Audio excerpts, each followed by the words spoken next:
গো ভাইস্তে কিরাম আছো?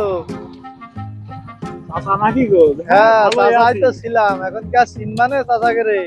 কেমন আছে?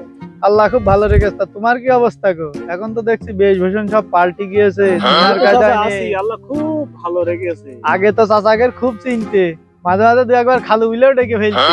এখন তো চাচাকে চেনোই না, তো দাঁড়ানো তো চাচা দূরের কথা। সময় কি আর সব কি একসময় একরকম যাই গো? আগে গিট্টু মরা লুঙ্গি আর ছিড়া জামা গায়ে দিয়ে পেস পেস ঘুরে বেড়াইতে, ঝিম মারা মুরগির মতো সেখানে সেখানে বসে থাকতে। এখন তো বেশভূষণই আলাদা।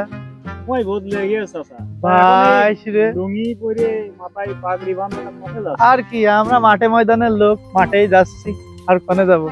তাই ওই মাঠে খেটেই যাতে হবে চাচা। এই যে সব পোশাক আশাক না, এসব পোশাক আশাক করে আর মরতে হবে না। ভাই রে, বিশাল ব্যাপার। হ্যাঁ সময় বদলে গিয়েছে, এখন আমি খুব হ্যাঁ ব্যস্ত আছি হ্যাঁ, তা চাচা। তো দেখছি। আমি সারাদিন তো এখন খুব ব্যস্ত থাকে, লোকজনের একটু খোঁজ খবর নেওয়া লাগে। বাড়ি চাইল নেই গায়ে কোট। আচ্ছা এ মুখির পরে এরকম একটা সত্যি কথা কয়ে দিলে তা সত্যি কথা একটু নিষ্ঠুরি হয় গো। সত্যি কথা মুখির পরে কেউ বলে? আমি আবার একটু সত্যি কথা মুখের পরেই চাচা কই। ইজ্জত দিলে না চাচা। থাকো চাচা। যাও যাও যাও, আবার দেখাবেন, যাও।